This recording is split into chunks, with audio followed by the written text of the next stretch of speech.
press the bell icon on the YouTube app and never miss another update. Joining us now in the studio for a deeper look at Prime Minister Netanyahu's India visit is former Israeli ambassador to multiple countries, including Mexico and New Zealand, Ambassador Yosef Livne. Thank you very much for coming back in. My pleasure. All right, so my first thing is, Netanyahu has just gone with a very large delegation at his back. What kinds of deals and agreements can you expect to come out of this trip? Well, I think that the size and the scope of the delegation reflects the importance of India on the world scene, especially for Israel. I mean, as the Prime Minister himself said, it's a world power with multiple opportunities in agriculture, in high-tech, in many other fields. And I think that the fact that so many people joined the delegation reflects the awareness and the recognition in Israel that we have an opening that we should do whatever we can to take advantage of. So that actually brings me to my next question: is who gets to decide who goes on who joins this delegation? Because you just said a lot of people wanted to be on this trip to India. Do you say that as opposed to other trips?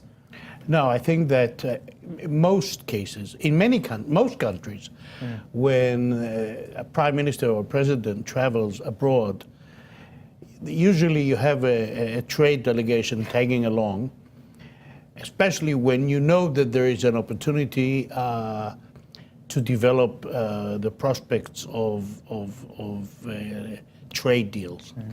Now, I don't know exactly how it works, but I'm certain that the Prime Minister's office lets people know, look, there's going to be a visit, and there will be so many places on the plane, on the delegation, and then people have to work their way, convince whoever needs to be convinced of the importance, why they should be there on the plane or in the delegation. But I heard this afternoon, someone saying that he was going, I think he's the head of the Israel-Indian Chamber of Commerce.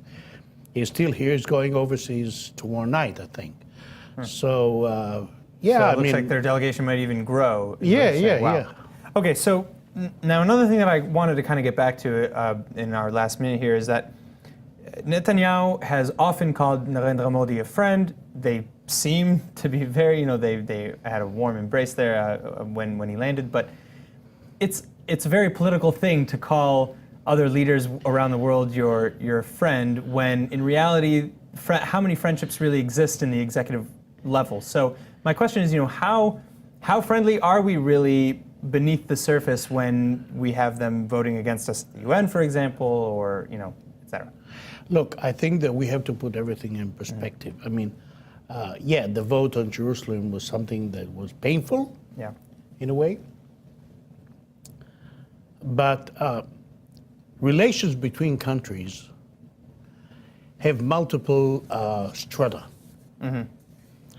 So you have the political, you have the economic, you have the cultural, and you have so many other issues. Of the over 100 countries that voted against the U.S. and Israel, there were many countries with whom we have very friendly relations. So you're saying it's on other issues. So that's kind of just like I don't know. It must have. Look, you'd love. I'm sure that everybody would have loved India to abstain or to be absent. Sure. But it's a country that has interests in Israel as well as in other places. It takes those all into account. Exactly. All right, Ambassador Yosef Livne, thank you very much for coming back in. Thank you.